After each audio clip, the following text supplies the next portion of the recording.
everyone, welcome to the weekly update. We are moving right through January right now. A couple things I want to mention real quick and then we'll get right to the fish. We've got 3 new cool videos coming your way starting Monday. Is that right, Kat? Yes. Yes, okay. Starting Monday, we're starting a weekly segment that will have self-help videos. And we finally gotten to this point after almost 3 years of promising we'd get on a regular basis with this. You are going to start to see self-help videos, and we're starting with live plants, which will be 3 parts with Ryan. Any ideas you guys have as far as what you would like to see in the self-help videos, please send me a message on this forum.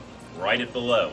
And we are really going to try to effort ourselves to give you what you want, no matter how basic or how advanced it might be. If it deals with our hobby and aquatic life, we're going to do the very best we can this year to get a regular set of videos out and get them to you. What else? Oh, the number one thing that I want to mention this week is the Friends of Fishy Business, which we talked about last week. But people are starting to sign up, and we're starting to get people put on the books for in-home visits. Right now we have a special card, gets you 10% off of all of our livestock. That does include live plants, live corals, things like that. If you shop us on a regular basis, you need to be a part of this program. The main benefit of the card is that it gets you 1 free consultation visit within the calendar year. So if you want to actually get one of us out there to actually look at what's going on in a normal day and maybe assess or answer any questions on your turf, that's the way to do it. The Friends of Fishy Business card. Now let's get on to the update. Hey guys, it's Kat. Kevin is out this week, so I'm going to be doing your weekly update for your freshwater. We got in quite a bit, some really cool stuff, a lot of different tetras, some absolutely gorgeous peacock cichlids, a couple oddballs here and there. So let's go check out the freshwater fish this week. All right, so first up this week is going to be your dojo loach. So we haven't had any this size in a while. Super cool little wormy eel-like creatures. These guys will do zoomies in your tank, up and down and up and down, and go crazy anytime that you're getting ready to feed. They do get, I want to say, like 8 or 9 inches, but they're super peaceful. They go really good in a community tank. Super cool little fish if you guys are looking for something different to add. All right, next up we have some absolutely gorgeous large peacock cichlids. These guys came in looking really, really pretty today. Super excited about the colors on them. A couple different kinds. You've got lots of blues, oranges, pinks, a little bit of yellow, a couple of albinos. As always, these guys are going to be aggressive and need to go with others of their kind, or things like Synodontis catfish that come from the same waters as them. But if you have a peacock tank and you're looking to add a little pop of color, a little bit more color, or just a couple more cool fish, come check these guys out.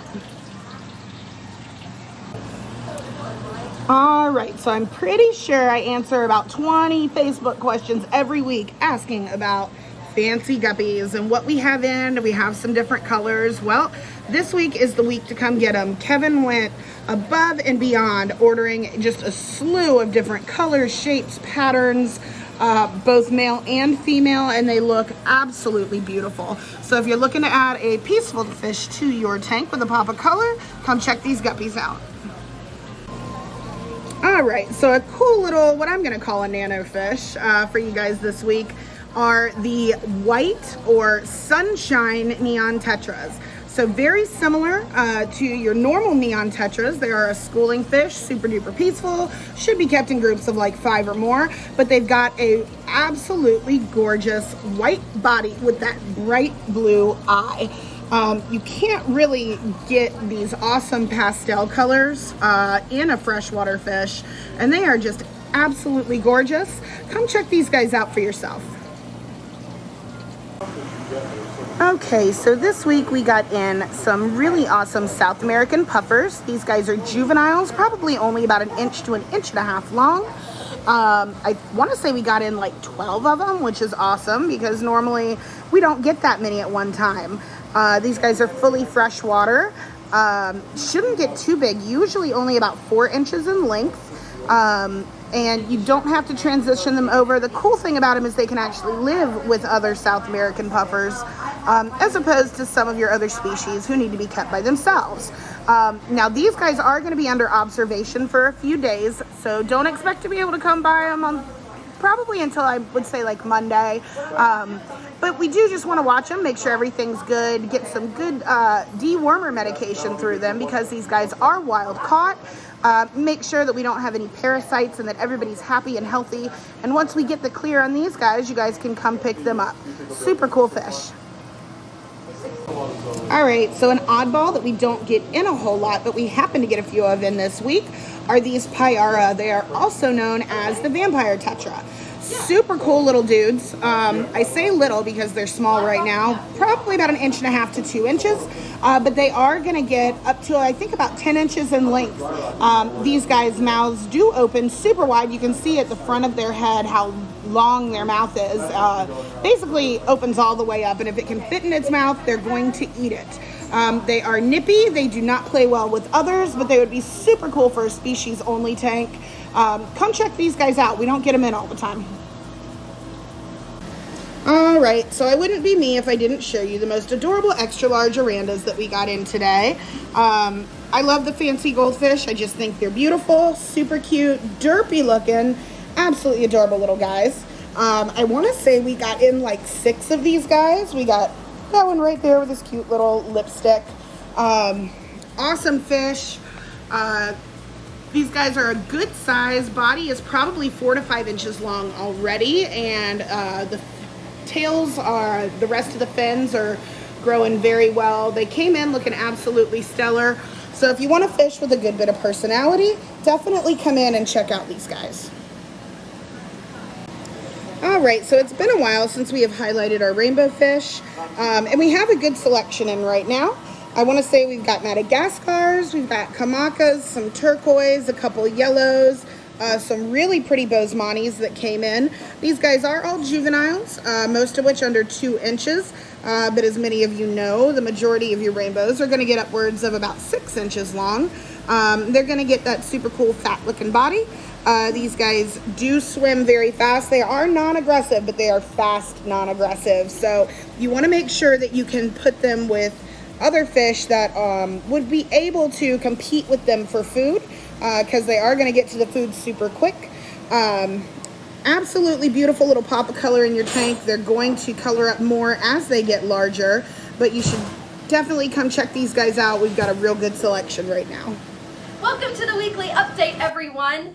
If you've paid any attention to our Facebook posts of the different fish that I've gotten in the saltwater department, I've probably gotten in prettier and better looking fish, and some of my favorite fish of all time this past week that I have in the entire year I've been here. The fish we have in stock right now are just impeccable. They're perfect. So now is the perfect opportunity for you to come down and take a look at just the wide variety and the bright colors and everything that I've got in stock right now. So let's go take a look at the fish that I have picked out, including my favorite little puffy boy. This is my little puffy boy. He's a stars and stripes puffer, and he's my favorite puffer ever. Oh my god. Anyone that walks by and they hear me talking like a baby, they're like, Reagan, quit messing with your stars and stripes puffer. They all know who I'm looking at. Oh my god. This one is so little teeny and he's so cute. They get that name Stars and Stripes puffer because their bellies are striped, but their bodies do have that spotted star pattern, so that's how they get the name Stars and Stripes. Like most of your larger puffers, this one is very similar to a guinea fowl puffer, so he will get very large, about 1 foot in size. So definitely a big tank. Clams on the half shell for food to wear down their ever-growing beaks, and other foods like mysis shrimp and smaller meaty foods for him like chunky or reef frenzy would be really good for him as well. This is one of my top 5 favorite fish of all time. It's the first time we've had a Stars and Stripes puffer in the store, maybe ever, definitely in years. He is just, I just love him so much, you guys. Alright guys, this is a very rare color of a spotted dogface puffer. This one is gray. It is legit a bluish gray color. That is his normal color. This is a very rare color to find a dog-faced puffer. You don't see this color on them often at all. This is definitely a rarity. He is beautiful. He's eating clams on the half shell like a champ.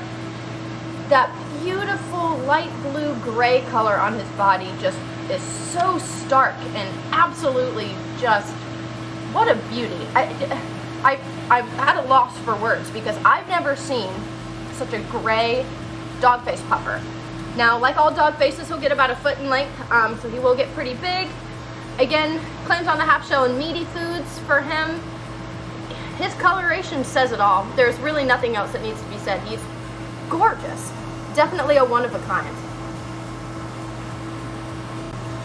All right, everyone, so this is actually a new starfish for me. It is what they call a yellow mesh starfish. Now, this guy is super cool as it is deemed reef safe. This guy typically will not go after your coral whatsoever, and it's also fish safe. It's not going to eat your fish. This one, however, is awesome because it eats detritus, so fish poop and waste off of the sand bed, and it's also been known to eat pesky starfish like your Astorina stars. So this is a super awesome starfish. It's definitely not an easy keeper as any swings in the salinity will affect him pretty greatly. So we want to make sure that we can keep our tanks at a very consistent level. But it eats pesky starfish and it eats waste. It's reef safe, coral safe, fish safe. The starfish is amazing. I would recommend a 75-gallon or bigger as his arms will get decently long, but this starfish is fantastic. A first for me, absolutely. Be great for any type of tank, including your reefs. All right, you guys, this is one of my favorite schooling saltwater fish. These are gonna be your monodactylus. Now, your monos can live in brackish water as well. Now, these were caught in fully salt marine ecosystems, so that's what we have them in here, and that's what they're gonna thrive in.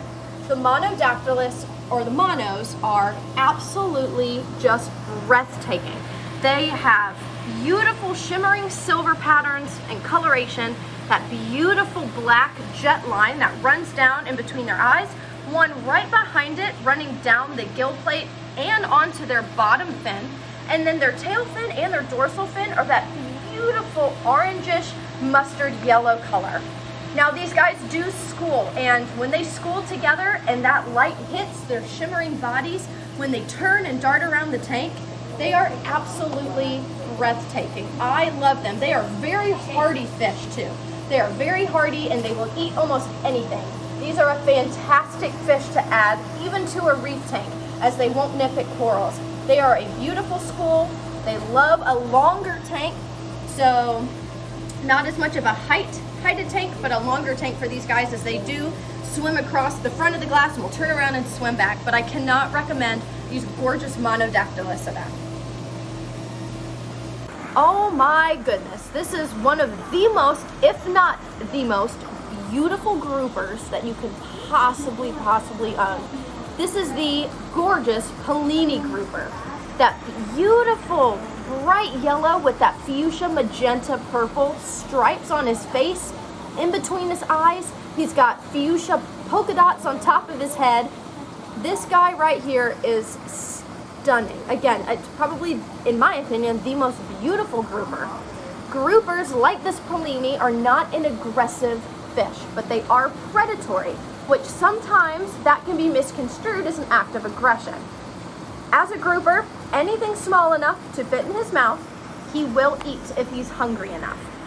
Pellini groupers are typically, they do really well with fish their size and bigger, and they won't go after them. This one's kind of hanging out in a cave, as you can kind of see the arc work right there on the camera. So they will typically find a really nice cave and spot to just kind of hide out. You will see them though, because they don't hide, but they really like to have like an arch or a little cave covering them, and they will sit there for pretty much all day. You'll feed, they'll come out and feed, and then they'll go back. So this is a great specimen to add, and I would recommend it only being in a fish-only tank, but it doesn't eat coral. So if you have large fish in a reef tank, you can even add him in there as well. All right, everyone, this is a juvenile majestic or a Novarchus angel. Its coloration will stay blue and yellow as it gets older, but it does lose those light blue or white stripes on its body. Angels in general are not reef safe and they will pick at coral, and this majestic angel is no different. He will eat and pick at some of your corals. So a fish only tank for this guy, but it's really good getting them as juveniles because they do a lot better job acclimating to the aquarium. And this one is just beautiful. Novarchus angels are one of my favorites. They're not super easy to come by either. So if you've been wanting a really nice angelfish with some beautiful color in your tank, and this one's just Mr. Speedy Gonzalez. He just wants to swim and be active everywhere. But if you've wanted a beautiful angelfish with some coloration, and this one doesn't get super big either. So it can even go in tanks like, even like a 75 to a 90 gallon. So definitely come scoop him up, as the Novarchus angels I really don't get in very often. All right guys, so this is turning into the week of the puffers. Next up is this beautiful blue spot Fiji puffer. This one in particular is a lot darker, so the oranges and that electric blue on him just stand out so much more than some of the other blue spot Fiji puffers that I've had in. This one is already a really good size. He might get a little bigger, but this is almost full grown for him. So as a blue spot Fiji puffer, they are what I call a dwarf puffer. They don't get very large. So if you have even smaller tanks, I wouldn't recommend anything smaller than like a 75, even a 55 probably would be okay for him because he doesn't get very large, but he is absolutely look at him showing off all of those beautiful electric teal spots and lines all over his body. Like all puffers, he does need harder foods like clams on the half shell to wear down that beak. But other smaller meaty foods for him like PE mysis and even pieces of fish frenzy and chunkies will be fantastic for him as well. All right, everyone, this is the Aptasia eating filefish. He gets that name because he does a fantastic job at eating Aptasias. Some filefish that eat Aptasias will also eat the little pesky anemones called the mahanos. So if you've got any of those in your tank, this guy would also be a great addition. They do look a little bit funky. Everyone comes in and they're like, whoa, that thing is so weird, but it's so cool. He does have that trigger on top of his head, kind of like a triggerfish, which he will use to wedge himself in the rocks, again, just like the triggers. His diet, aside from the Aptasia and the mahanos, does consist of meat food. So he is a carnivore. Again, that PE mysis shrimp, since it's a little bit smaller, is going to be fantastic. And you can see him there fanning out his tail, showing off for us a little bit. Now, I will say, because he does eat mahanos and Aptasia, once those are gone, if we don't keep him well fed, he can potentially go after some of our softer corals. So just be aware of that and keep an eye on him, but otherwise, this is a fantastic specimen to add to your tank. Okay, so real quick. Reagan really wanted to add this fish to the weekly update. Unfortunately, he wouldn't hold still. I've tried like 6 times. It just wasn't happening. So here's what you get. Sorensis wrath! Okay, so in closing, I hope you get down here. I hope the weather is easy going on Friday. As you're watching this, I hope we're all open and things are going well. I just wanted to mention one last thing. We've got these crated Red Sea tanks. This being the 625, I think, yes, which is the Red Sea 625. And Guy has given us 3 boxes of rock to put with it. The reason that's important is because they are free. So if you buy the 625, you get 3 boxes of rock with it free. Only this one model, but I've got it. It's in white if you're looking for a gorgeous new reef tank. And this is the time to buy a gorgeous new reef tank. This is the one you want.